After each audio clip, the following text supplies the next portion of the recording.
வணக்கம், welcome to Banu cooks.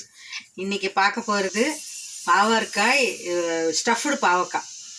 பாவக்காய் வந்து இவங்க பிபிக்காரங்களுக்கு, சுகர்காரங்களுக்கு, இவங்களுக்கு எல்லாமே ரொம்ப தைராய்டு பிரச்சனை இருக்கிறவங்களுக்கு எல்லாருக்குமே இந்த பாவக்காய் வந்து ரொம்ப உடம்புக்கு நல்லது.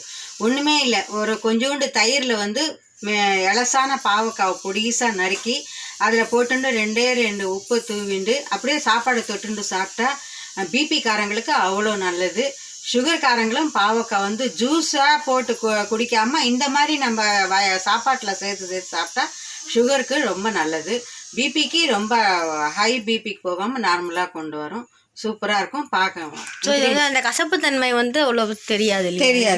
சொல்லுங்கள். இன்க்ரீடியன்ட்ஸ் பார்க்குறேன். தாளிச்சி கொட்டுறதுக்கு கடுகு, உளுத்தம்பருப்பு, வெங்காயம், தக்காளி. இது வந்து கிரேவி மாதிரி எப்படி? இது ஸ்டஃப் பண்ணுறதுக்கு வந்து 2 காஞ்ச வத்தல், வேர்க்கடலை, இஞ்சி, பூண்டு, கொத்தமல்லி, அப்புறம் வந்து தேங்காய் கொஞ்சம், இந்த மிளகாத்தூள், உப்பு, மஞ்சத்தூள், கரம் மசாலா தூள் இதெல்லாம் போட்டு இந்த பாவக்காவை இந்த மாதிரி சைஸில் கட் பண்ணி வந்து வேக வச்சுருக்கேன். இப்போ வந்து இதை ஸ்டஃப் பண்ணணும். இந்த அரைச்சி சீட்ஸ் எல்லாம் ரிமூவ் பண்ணிவிட்டு இது ஸ்டஃப் பண்ணணும். ஸ்டஃப் பண்ணி போட்டு சப்பாத்திக்கு தொட்டுக்கலாம், சாப்பாட்லேயும் பிசைஞ்சு சாப்பிட்டுக்கலாம். எல்லா விதத்துக்கும் இது வந்து நல்லாயிருக்கும். ஓகேங்க. ஃபஸ்ட்டு இதை நம்ம அரைச்சிட்டு வந்துக்கலாமா? ஃபஸ்ட்டு இதை வந்து அரைச்சிட்டு வந்துடும். ஓகே. கடுகு உளுத்தம்பருப்பு தாளிச்சிட்டு வெங்காயம் தாளிக்கணும். முதல்ல எண்ணெய் ஊற்றிக்கணும்.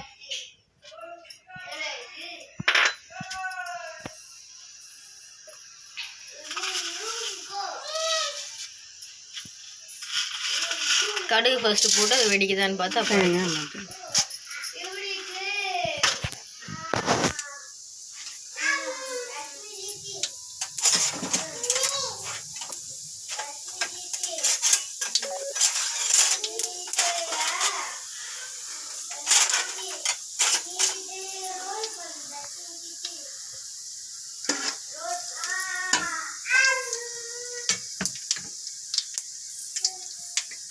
நல்லா வெட்டிட்டு அதுக்கப்புறம் இது வெங்காயம்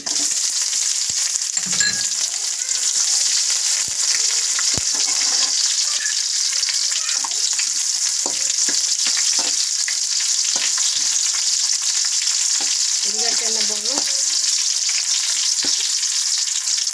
தக்காளி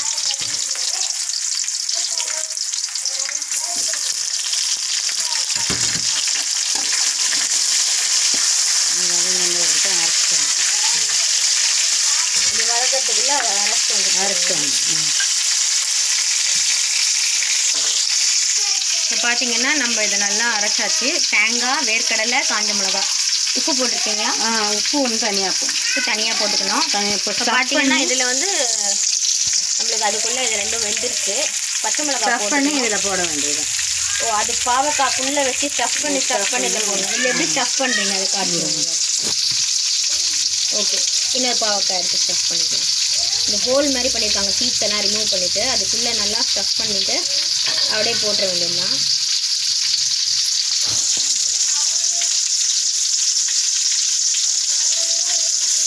ஸோ அந்த வேர்க்கடலையோட வாசனை வந்து பார்த்தீங்கன்னா அப்படியே வரும் நம்மளுக்கு, இல்லைங்களா? சீட்ஸில் தான் மோஸ்ட்லி பாவக்காயில் வந்து அந்த கசப்பு தன்மை இருக்கும். ஸோ இப்போ பார்த்தீங்கன்னா உங்களுக்கு அதை ரிமூவ் பண்ணிவிட்டு பண்ணுறதுனால உங்களுக்கு பாவக்காயோட குணங்களும் கிடைக்கும். ப்ளஸ் வந்துட்டு அந்த ஸ்டஃப் பண்ணி போடுறதுனால உங்களுக்கு வந்து பெருசாக அந்த கசப்பு டேஸ்ட் பெருசாக தெரியாது. வேக வச்சு எடுத்துடுறோம் இல்லையா, அதனால வந்து கசப்புங்கிற தன்மை இருக்காது.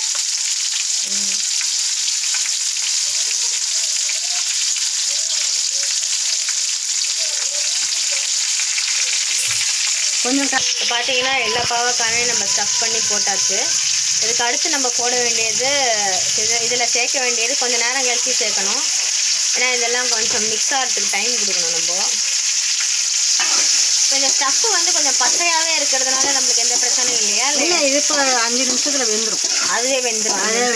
இப்போ தேங்காயும் கிரவுண்ட் நட்டுன்றதுனால வெந்துடும். இப்போ வந்து மிளகாத்தூள்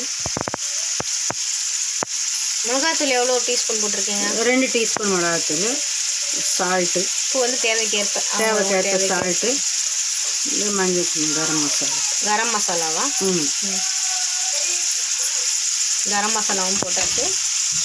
ஸோ இப்போ இதுக்கப்புறமா இந்த அரைச்சி வச்ச விழுது கொஞ்சம் மிச்சம் இருந்தால் அதையும் அந்த இதில் பூண்டு சேர்த்துருக்கோம் இல்லையா, அரைச்சி வச்சு இஞ்சி பூண்டு முதல்ல எக்ஸ்பிளைன் பண்ணிங்களே அதெல்லாம். பச்சை கொத்தமல்லி. அந்த அரைச்சி வச்சதுக்கு மட்டும் ஒரு தடவை நீங்கள் சொல்ல முடியுமா, என்னென்ன அரைச்சிங்கன்னு? வேர்க்கடலை, இஞ்சி பூண்டு, வேர்க்கடலை, இஞ்சி பூண்டு, கொஞ்சோண்டு கொத்தமல்லி, ஒரே ஒரு காஞ்ச மிளகா போட்டோம். Okay okay.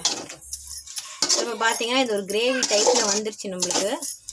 இது வந்து குக்கிங் டைம் ரொம்ப கம்மியாக தான் இருக்குது. எனக்கு ஏற்கனவே வேக வச்சு எடுத்ததுனால கொஞ்சம் பாவக்காய் வந்து கொஞ்சம் வேகிறதுக்கு லேட் ஆகும். அதனால தான் முதல்லையே கொதிக்க வச்சுட்டு வைக்கிறது.